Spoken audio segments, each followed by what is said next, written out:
Hi, good morning. This is Thomas and also Pastor Sauni Tuito'elau. We're on location here at 1500 Harbor Boulevard in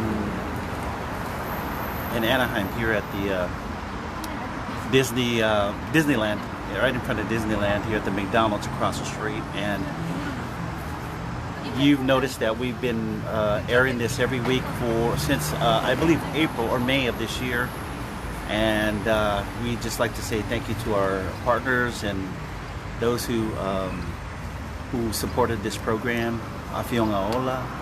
And just like Pastor Sauni said, it's not about us. Ministry is not about us. It's about God. And whatever we could do, let's do it for the Lord, and to win souls to Christ. Whether we win one soul by this program, it was well worth it. And so we just like to say thank you, thank God for this program and how far we've come so far.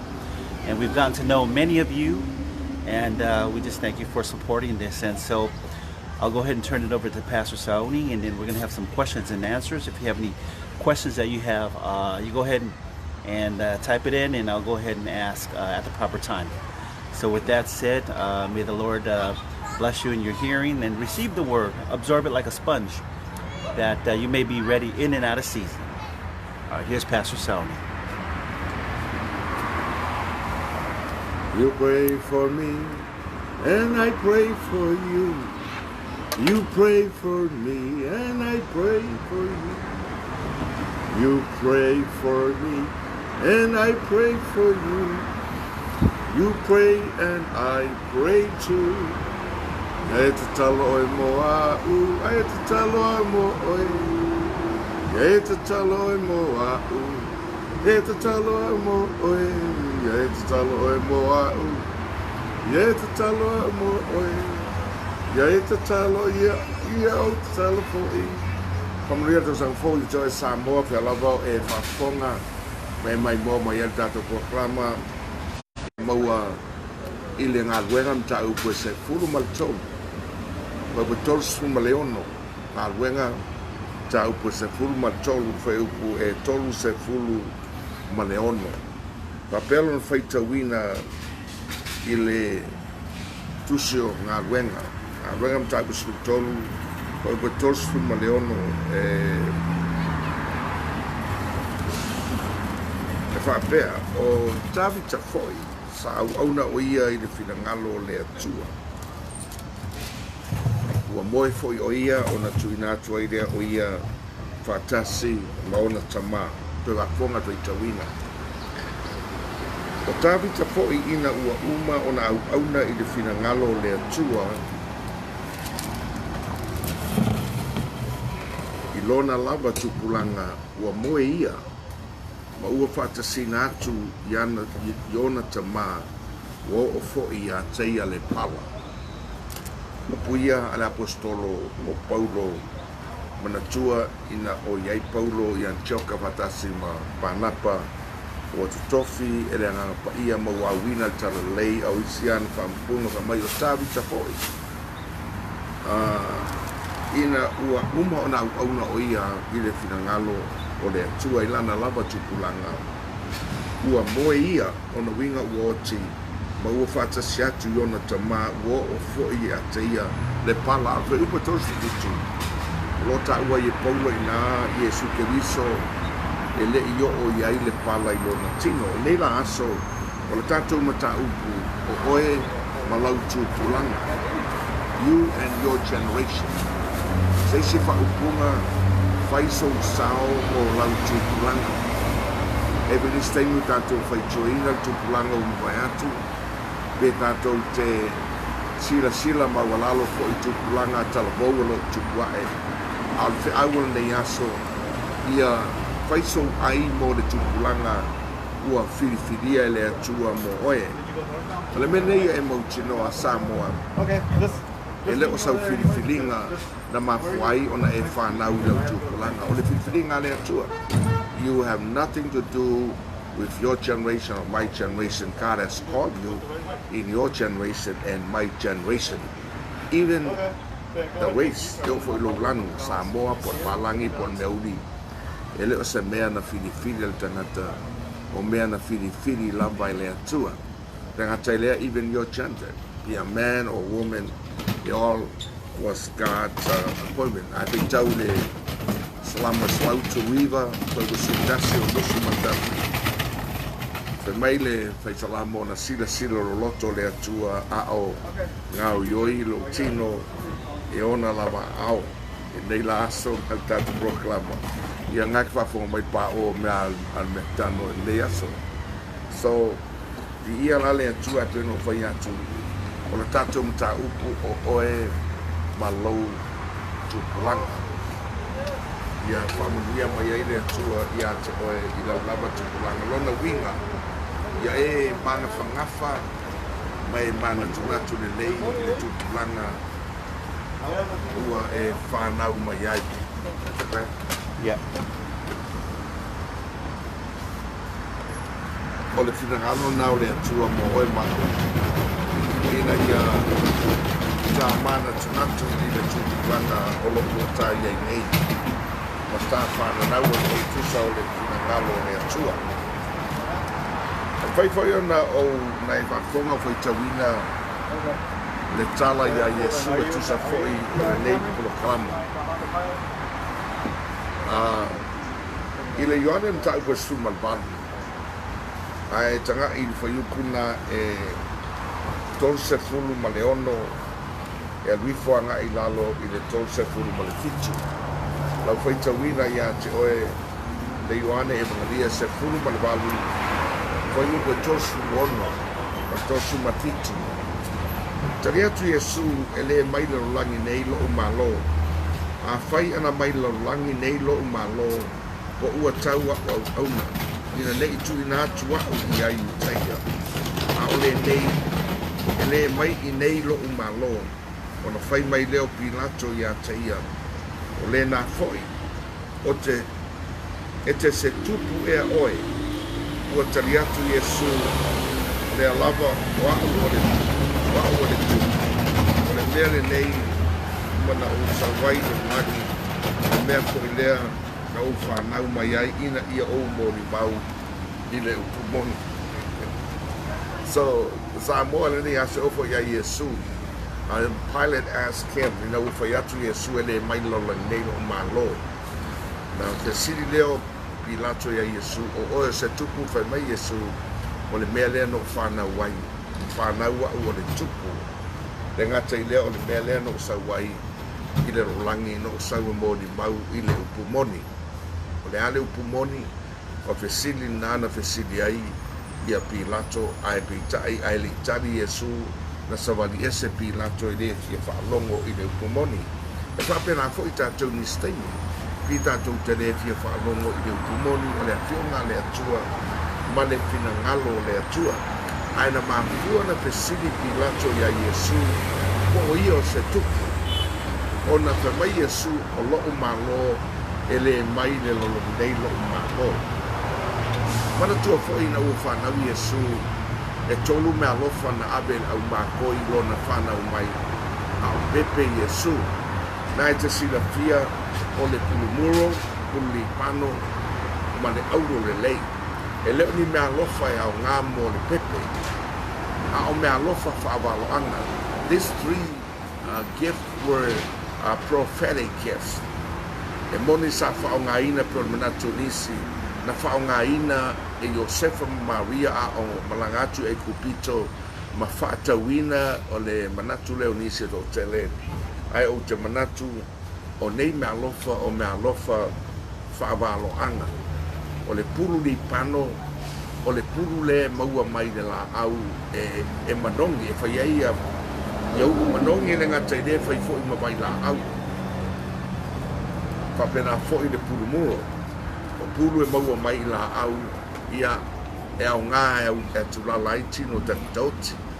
O le puru li pano e wha au ngā le au whai taulanga e wha manongi ai i taulanga pe a osia i teimi osi ai taulanga i teiro fo i so se mea e iaini manu fasia ma le toto ia e le manongi le lei.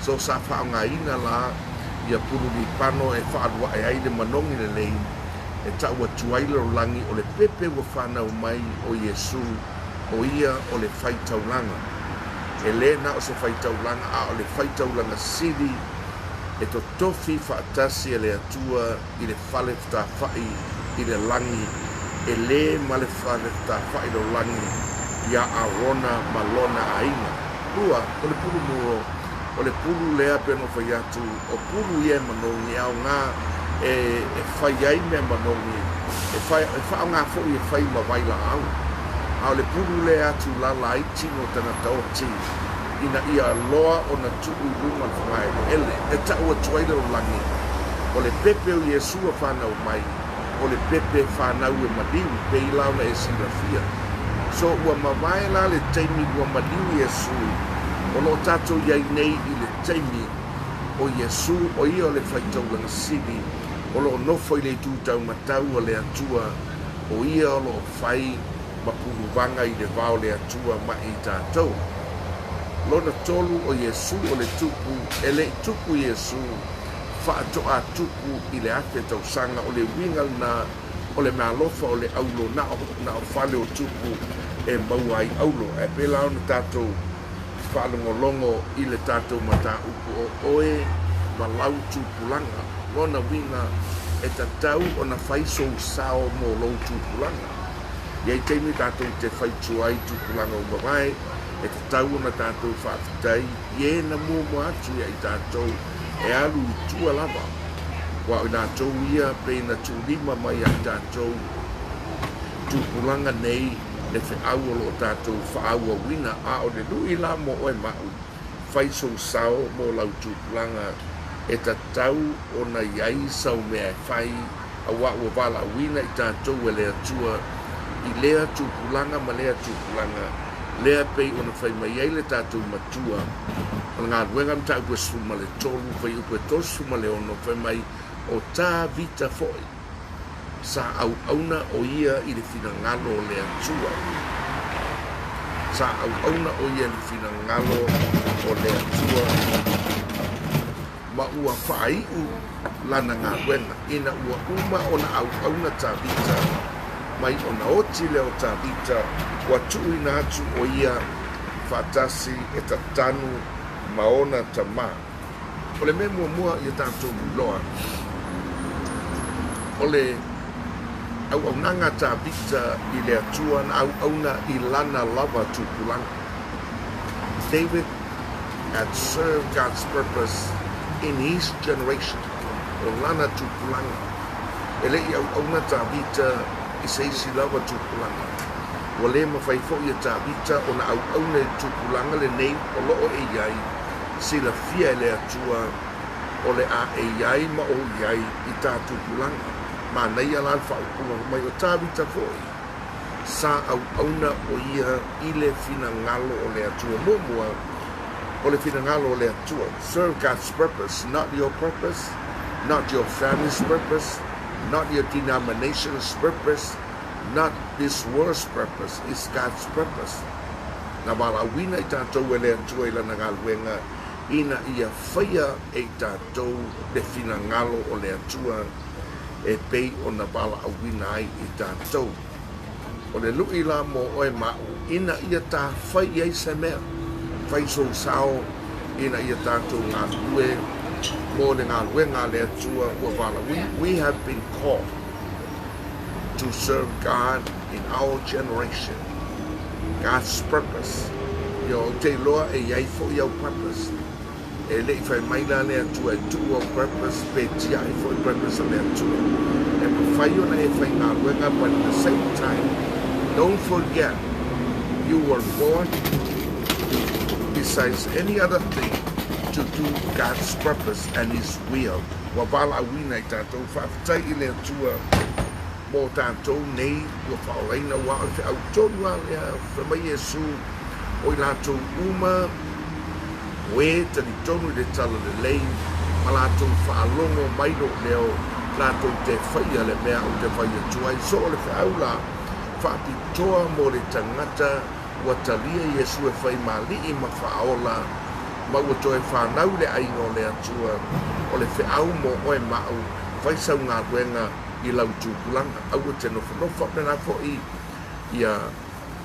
tātou nei o wala au o le whaitau. If you are a pastor, there is no other time you can serve God's purpose than your own generation.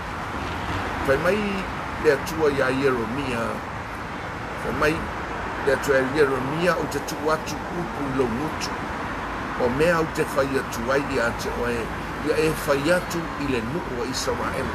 This is exactly what we should have been done, is to hear from God and understand God's purpose.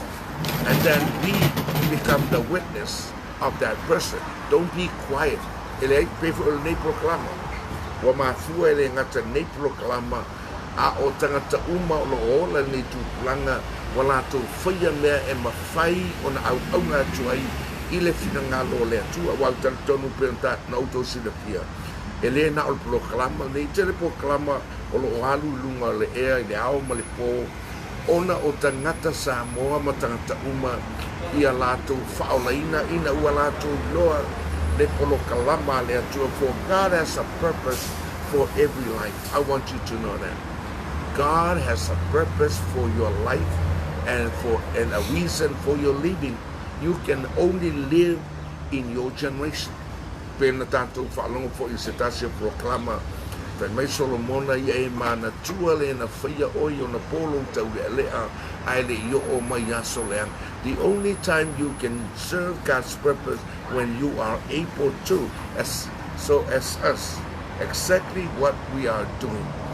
We are doing our best so that the word of God and the purpose of God may be connected. Ina ia whaafasota I le finangalo le atua. Mea fo I le whaapeato I Samuel ua tunu. E le tuu ngunguinga le finangalo le atua e tatau ona e whaalongo pe iai. A o le whiau mo le au whainga luenga le atua. Pe iai so tofi pe le ai o oe ma o le au whainga luenga whaatasi ma ke wiso tā te o e tau le whiau e pei o na tuina mai e le atua ia te I tātou. O le mea mua na make sure that you understand God's purpose. Ia e inoa le mafuanga o le finangalo le atua. When God has called you for His purpose and you are the one that should be having God's purpose to be connected with people, because people of the world needs to know and to hear from God. The only way that people can hear God's purpose is through talking, speaking, writing, whatever it is. So today, make sure you are not serving your purpose or anybody's purpose, but God's purpose. Number two, thing that you need to know. Number two, be a servant of God. Ya vea oe matangata au ona wha mai tātou matua. I le ngā ruengas fultolo wha batos fumalon o tā vita foi sa au auna o ia I le finangalo le atua. Make sure you have a heart of a servant. Be a servant of God. Tele ni stay mi pe tātou o ni tupu. Pe tātou o ni tupu. Pe tātou ni risili. Le ai le wala uina I tātou o le atua. E whai matupu pe whai marisili. Be like Christ. He came ia mawalunga whai oe au auna atanata. O le finangalo leo le atua. Ina ia tātou au auna ia teia e ala I le tātou tautua I tangata. Ma le fionga le atua. So make sure you have the heart of a servant of God. Serve God and be His servant. Ia e au auna ia teia I lona finangalo. He ni steimi wa pei tātou wa au auna atu tangata ma whai mea siri tangata ia I tātou Samoa e loa tunu pele. Po o le alawa le matātau e whai ngalo ngai, po le evangelia, po le missionare, po le whai whiau. I think it's time to sit back and take an inventory of your serving. Whether you are serving God or people are serving you. It's not too late. awa o te mna e whaamanatu ia te oe la tātou au nanga I le atua whamai Iesu o te le isau ina ia au na mai tangata ia te au a ia au na I tangata o le finangalo leo le atua tu te loa o se anga nuu sili o na mānaia ma le mātango fie o te taua ea o ia le anga nuu Samoa sa anga nuu e sili anga nuu mo le rolangi iau whaalualonga mau te unga Samoa mau whaalupe le finangalo le atua e ala I winga ese ma le ao whaalupenga o whaalupunga whawhetai tele Samoa nao le nei tauina ia awalava ne avea ia whaalualonga e whaima mea e whaase e tia ai tātou tangata o le atua that we are sent on earth and your generation to make sure that you have connected the purpose of God in your life. Manatua o oe mau au nā le atua. I le unga o mea unga. Ai whaitau I le mātai o luasuma lima. Fai upa luasuma tasi e tele. I nā manisi mau e tele. Fai mai Iesu au na le ie ma le wha maoni. Uru whane mai. You know, we were sent as servant and also in the end we were called as servant. We may have great title. I don't know what that more. We have, you know, initial right next to our name or Dr. Reverend, Bishop, whatever it is. But I'm not too young to Samoa. O ile un. E va a wina I tanto le atua le auna le ie ma le whamau. Pena e le lei ona e tautua I tangata. Pena le lei ona e whaafsota ia le finangalo le atua. Pena e whaafsota ia le finangalo le atua. Pena e whaafsota I lava oe ia me te loto iai. Pena e whaafsota ia le tala le lei. Po ni tala le anga na e whaafsota ia nunga la. O te lu iai atu e le tangata whaorai. Ai mai se tātou Samoa. Pea lava o e whaafonga mai ai. Ne tau whaia so tusi kolisi po se vai fi au whaia I mua mau paua le anga waa o le avea oe matangata ua whaamanga waina ma whaamamaina I le toto taua o Yesu Keriso. E avea ai oe matalii ma whawhine o le atua ma avea ai oe whai ma au. Whai mai Yesu awhia ma walunga se tasi whai oe ma auna I tangata. Te ngata I lea, ia e mana tua le nei, pero tātou whalaolonga. I le maua Iesu, I le Ioane mata upu e se fulu ma le valu, whai tosu marfitu la whai tauina, le tosu marfitu. O le whai mai leo Pilato ia te ia, o le nā foi. E te se tupu e oe, o tari atu Iesu o le alava. O au o le tupu, o le mea le nei na whanau mai ia iau. O le mea fo'i le nei na o sauai I le rolangi. Ina ia o mori mau I le upu moni. O I lātou umalava o I le upu moni e whaalonga mai I lātou lo neo. O le whiau lea mo I tātou. O e wai le upu moni. O e walātou talia Iesu e whai maari I ma whaolo.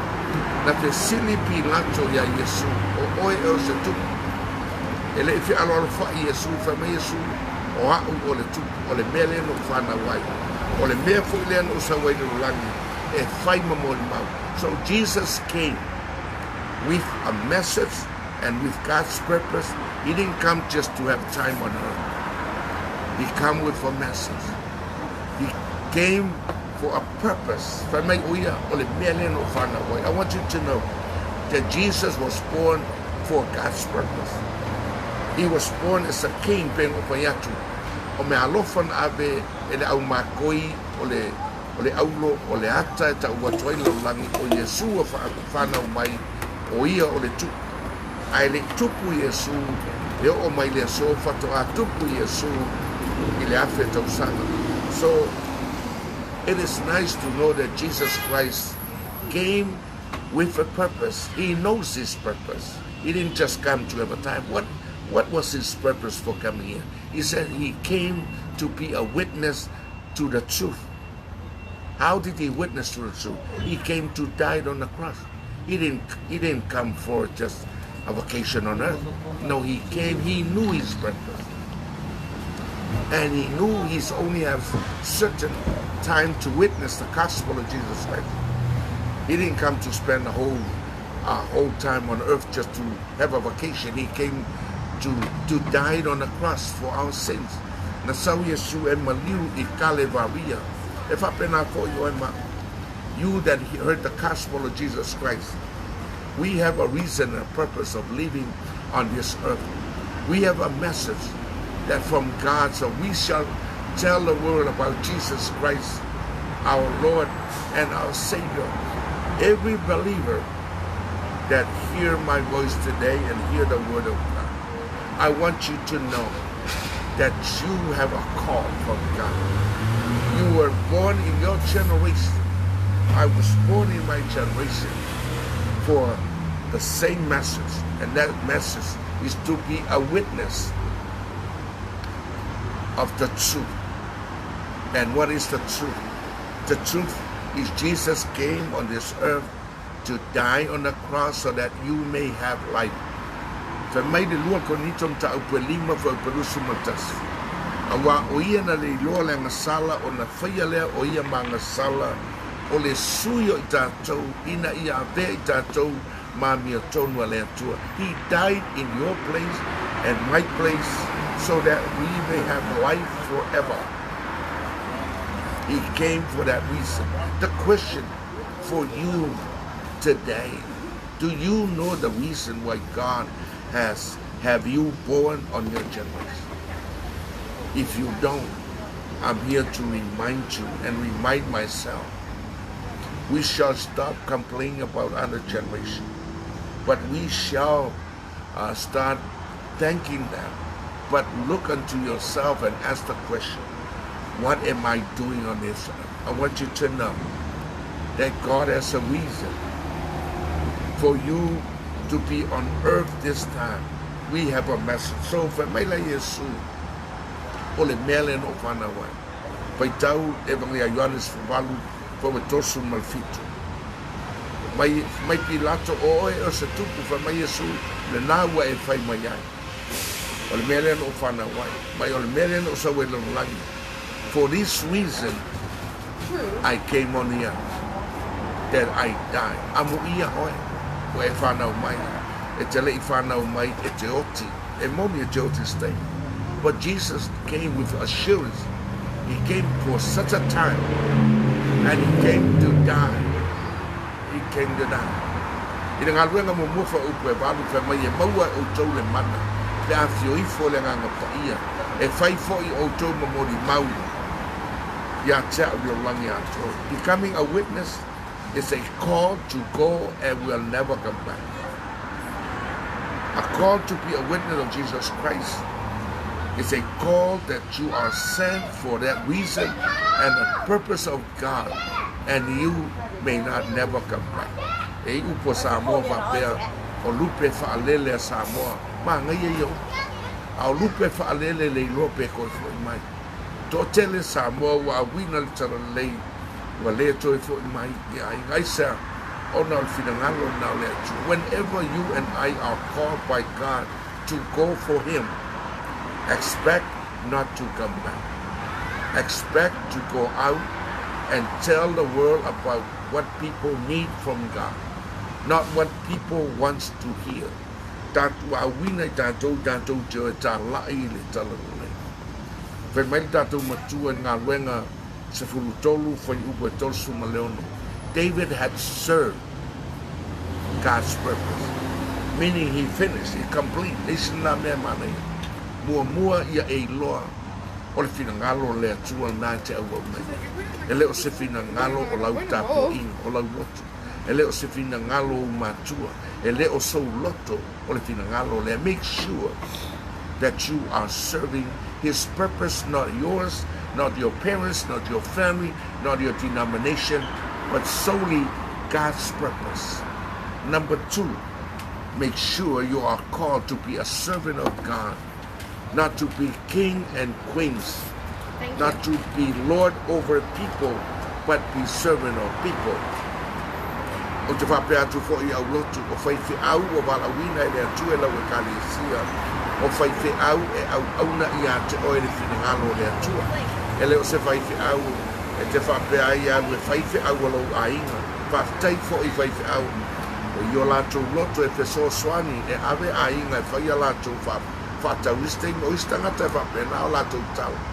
Mai ol mele na mai whaifi au alo loto. No, that's a wrong conception.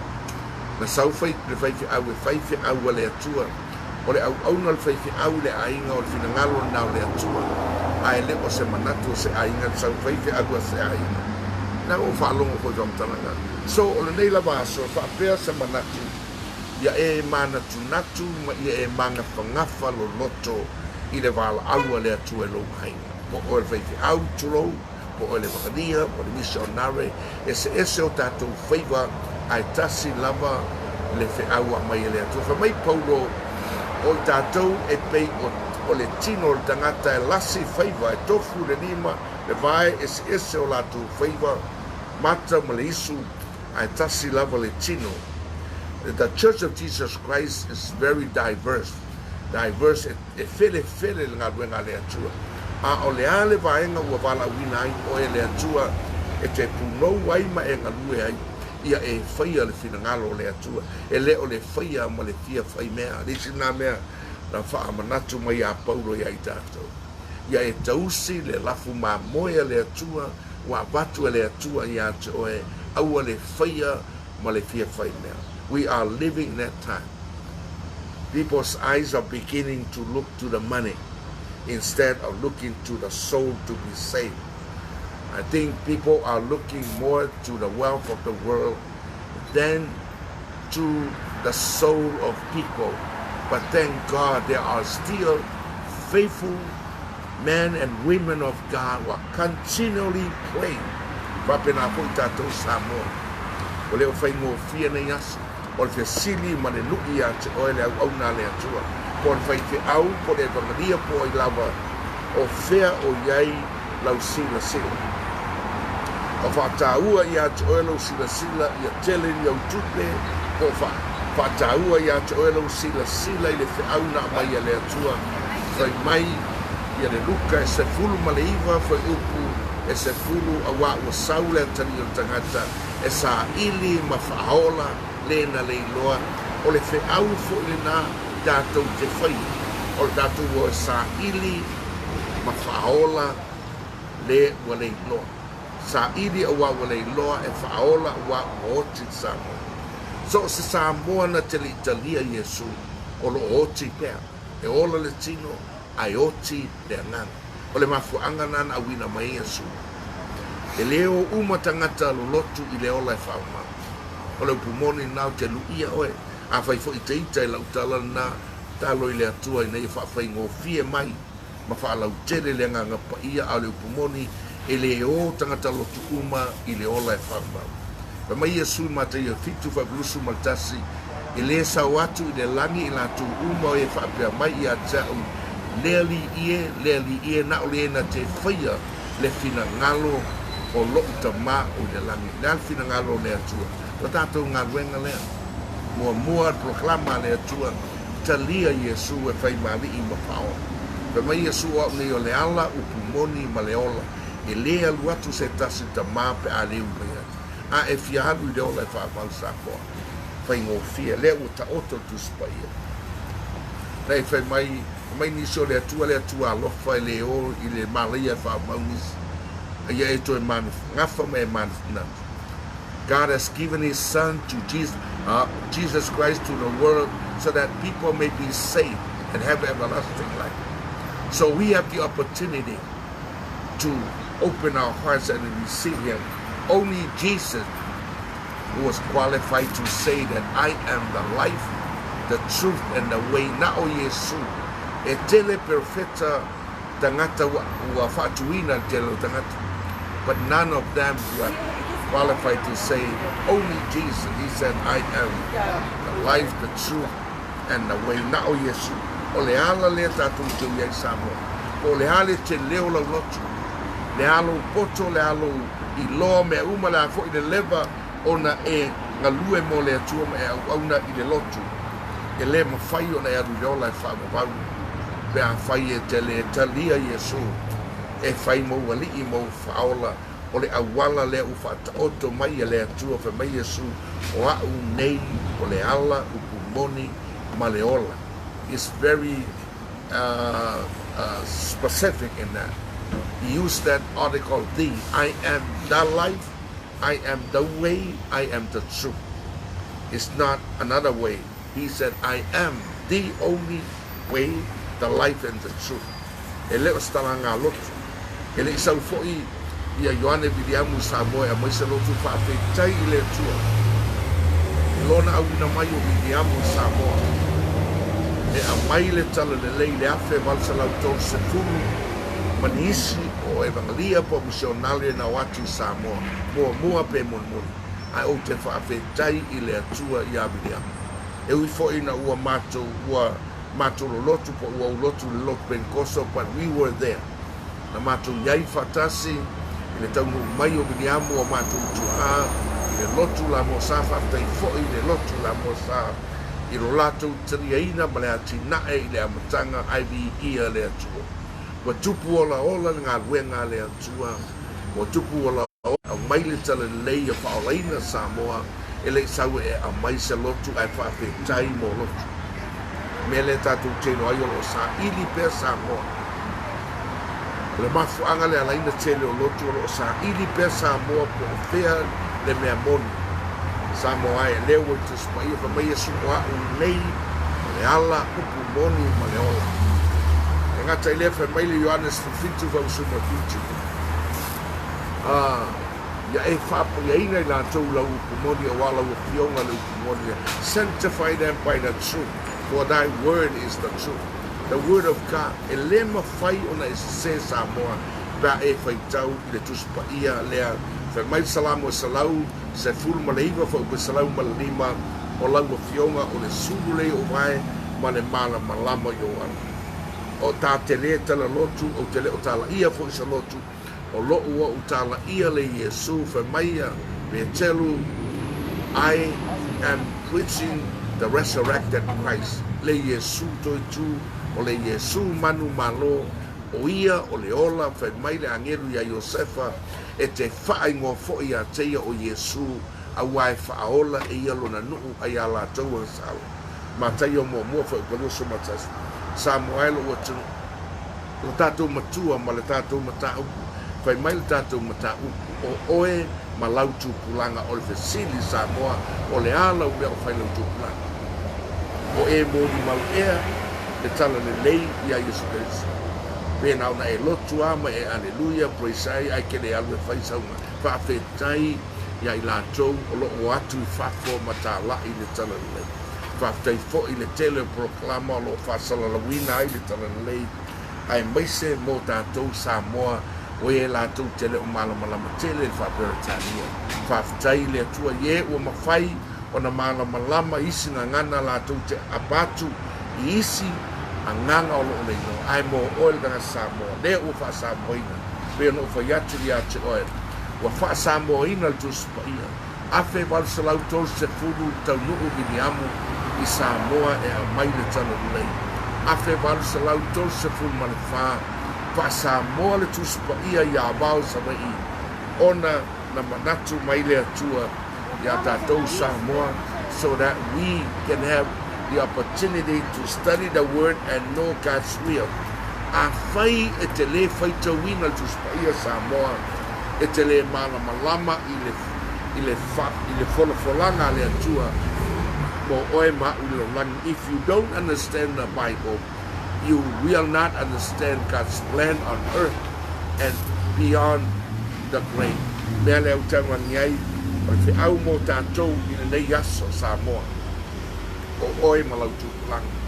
Le alau mea o whai lau tupulaga. O whai sau ngā renga I le tala ino le tala lei. O whaolaina lau aina. O whaolaina o tua oi. Bēna o whai atu. We can do partnership of the cause of Christ. Le mafuaanga na sa wai Yesu. Wa wala awina I tātou te au mea whaatasi. O tātou uma o e ua whaalongo le tala le lei o le alo whaiva. Tātou te au mea whaatasi ina ia mori tai le tala le lei o le whaolatanga pei ona whai mai Yesu ia Pilato. I was born as a king for this reason, for this cause.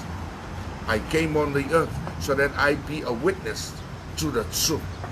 Meaning he came to die on the cross for you and for me so that we may be forgiven, so that we may be changed.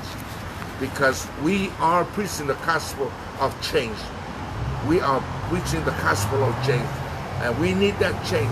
And when you see people change, that is the reason why the gospel has been changed. So, tato mta upula, ina nei tai au peno whai atu, suka la sus paia whai tau fo ile Ioane Evangelia, wha upe torsu ma leono, ma torsu ma fitori fua hailama.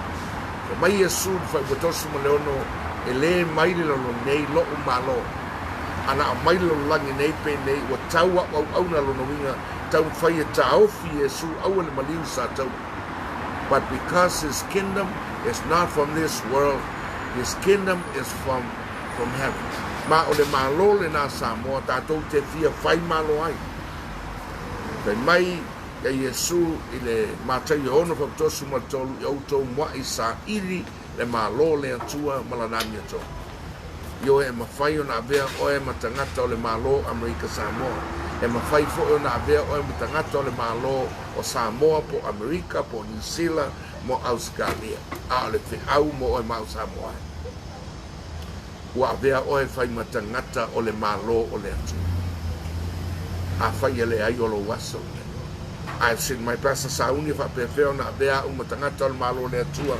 We go back what Jesus said to Nicodemus. No mai Yesu ani ko temo ile Ioane mta upu tolu, Evangelia mta upu tolu.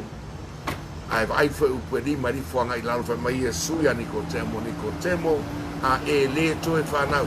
E lua me e tupu ya te oe mua e te le iloa meo le malo le atua. A wa o meo le malo le atua e wha amasino wha le ngana. E iloa le tangata ua pupulo na mata wha le ngana. Mo morko nito mta upu e lua fa usuma le wha. Pe mai paulo o mea wha le ngana, the spiritual thing. E wha amasino wha le ngana. Mea nai te tau wai i le tangata so i fua pe oe ma. Wana toi whanau i le ainga o le atua ma le malo le atua. Wa ae le whanau i le malo le atua. Mua e te le iloa mea le malo le atua. Lua e te le alu. E te lotu ai te le alu le malo le atua. Samoa e te le Samoa lo lotu. Ma na ia whainga o lotu. I staini o fōringa mai o le whaafiafianga o le tangata ma le whaamariaina o le tangata. Amrata watu atu oe. E te le tangata lotu o Samoa tu ia isi na langi. Te le tangata o Samoa a le o i le ola e whao wau. A whai e te le ustai pei o le whinangalo leo le atua. Te le alu le ola e whao wau. This is what I'm saying, my own generation. O le whi au ngai mo le tai mai atu oe. Mea nan whetalai e su mātai o fitu, whauparusu matas, e le sau atu le langi i la tō malava, whai mai a tau le li ie, na o le na te whai al whinangalo a loo ta mā o le langi. Ai whasiri la le al whinangalo le atua lea, ustai whinangalo le atua. Ta lia Yesu, le whai mō waliki mō kao. A tonu e le Maria lau whanong. But I tell you the truth, whether you like it or not, unless you obey the word of God. Yone mo mua, vai upu e se fulmaltasi, fulua sulton. Vai mai vai usumatasi na saufo oia Yesu lanu. Aina te ena oia e ona lava tangata. Ona maua leo le avanonu ese. Vai oe ma vai usumalua. O ilato uma o e na talia oia ma whaatuatua lon suafa. Na ia abatu ia i o le manuia, le almanuia. Ia avea oe ma ue whai ma talii ma whawhine o le atua. It is an honor to be a son and daughter of God. You can go to church, but you can never be a son and daughter of God unless you are born again. We were all created by God, but we are not all children of God. Koe whawhonga mai Samoa. Na whai uma tātou e le atua, ai leo tātou uma o se whanau e le atua. Se i vanga nā tangata utoe whanau i le malo le atua, o whanau nao le atua. Whapewheo na veo e whai mātari i pēr whai sumalua o latou uma o ena talia o ia ma faatuatua lona suafa na ia apatu e o le manuia ia avea i latou matalii mafine o le atua faapefea ona avea oe fai matalii o le atua ko ua suma tolu le Ioane lava lea mataupu muamua Evaria o i latou foʻi e le o le toto na fanau ai e le o le loto foʻi o le tagata e le o le manaʻo o le tino a o le atua lava. To become a son or daughter of God, you have to go through the new birth. Ia oti lo tangata tuai ai toe whanau mai hoe i le anganga. So o tangata la o le malo o le atua, o tangata wha le anganga. O le atua o le anganga la maia. Whai tau le Ioane e whawha upe. Lua suma lua soton mo le wha. Mai o le atua o le anganga la maia. O lo sa iri mai le atua. Ele o sa iri mai po le Assembly, po le Pentecoso, po le Mekisi, po le e whakasa po le alawa lotu le iolo sa i mai i e tā po iatu i a teia i lona nganga le nganga o tangata a toa martus paia. God the Father is seeking those who worship him in your spirit and then worship God according to what the Bible says. Tātou te rea so ole tā poa tātou te tā poa i usita i le tus paia Samoa e tā ua tele le vea oe e whai matalii ma whawhine o le atua. I le ala o le toi whanau, o le mena au whai tuai, na whai uma tātou e le atua, a e leo tātou uma o ni whanau e le atua. Whai tau mua le apostolo Ioane mta upe tolu wha upe valu e wha sfuru. Mua le Ioane mta upe tolu wha upe valu e wha upe sfuru e iai whanau e le atua, e iai fōi whanau e te apo. O tātou mta upu ne asu. Le tu lol tatou mta upu e tapuni au noa mo lo wal au ia te oe o lo o iai lo wamano. Lo wasol nei, le aso se fulu ma le limo le masina o Januari le lua o anu ia. From ni atu ia te oe tau sanga fo. This is going to be the best year you ever live. If you take this year to be a year of celebration. Ke mai paulo i le tusina koronito le nei le tausanga e tau le ai le nei foi le aso e whaola i nai. This is your day, Samoa.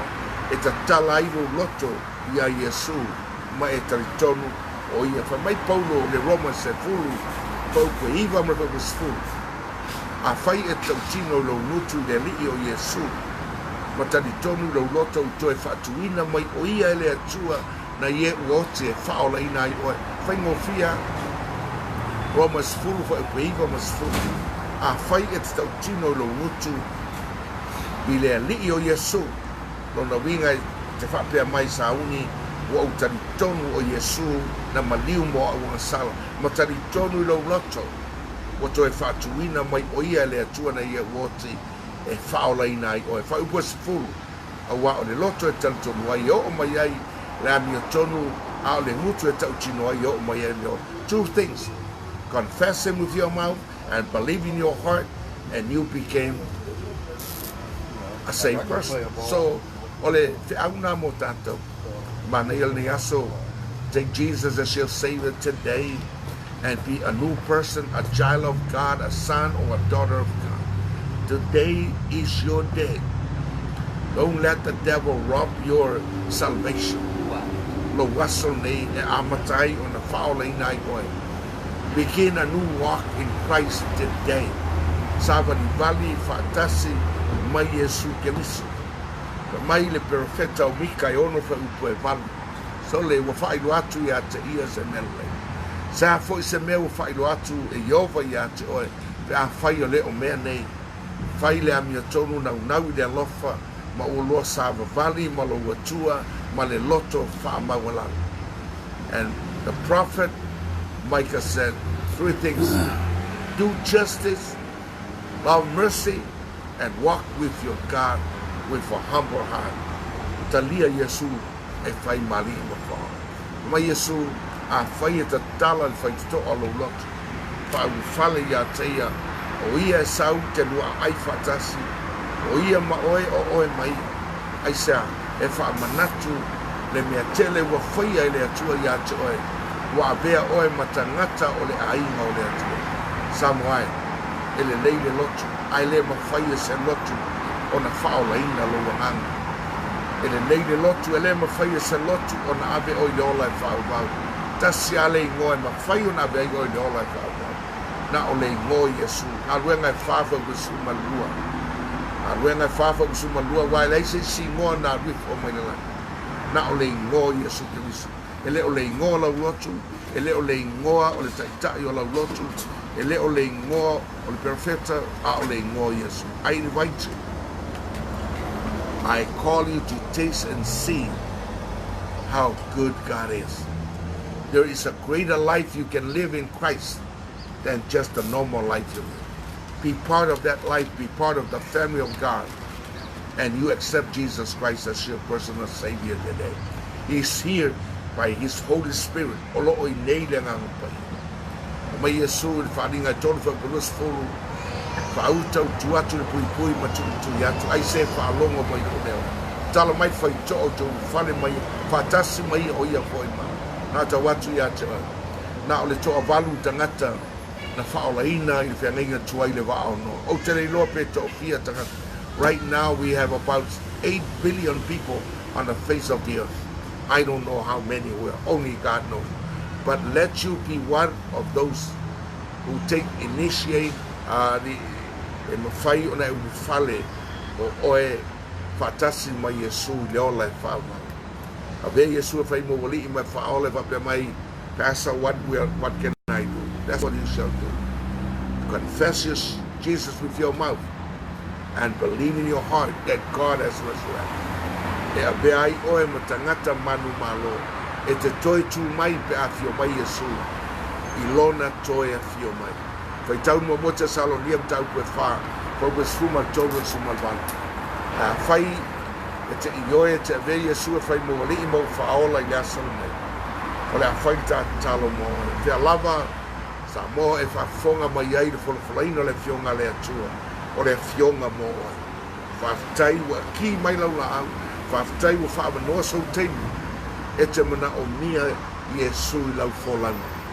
Lua wholau whatasi mai a. Pe moe le tau muri le waa. Pe moe lalo le ana. A malanga whatasi oe mai Yesu. E manuia mea uma. A tau moeina lau wholaunga I matangi ma whaa. Lua o whatasi mai Yesu. E te le popole se mea tasi. Wala au Yesu mate suma tasi. Popolo suma walu o tau umo I tinga inga maftia. O mai a tau. Talia Yesu. A whai whapea mai Sauni. Wa o ioe. Tari tonu le fionga le atua. O te mnao e ve Yesu e whai mali I ma whaon. Ala whai tātala. Whaftai le atua nei tuas. Pia lava whanongo longo mai e Samoa. Se ta maa se tina se a tali I po sa. Lofa. Le atua e talia o ia. I call on the name of Jesus to receive any that who have said today that I believe in Jesus Christ who died and buried and resurrected in my place so that I may become a Tai Yesu, whaktai lau whaolotanga, ia whaolaina Samoa, le ngata I lea, ia e toi whaafoia mai na Samoa whaavaivai, ia lato whaamalo spe o ne ina, whaamanuia nei proklama, I lau manuia, Yesu Kiriso, le alo le atua, whaamanuia tamas, whaamanuia po iau, a sili se e whaamanuia lo matua tunu, I ona tupu maona tamali, Whamanuia taitai o malo Samoa e nua. Whamanuia talo whauto Samoa I tua whare langi. Wala watu ia mea uma e whai wa tuai proklama. Ia tele so vi inga.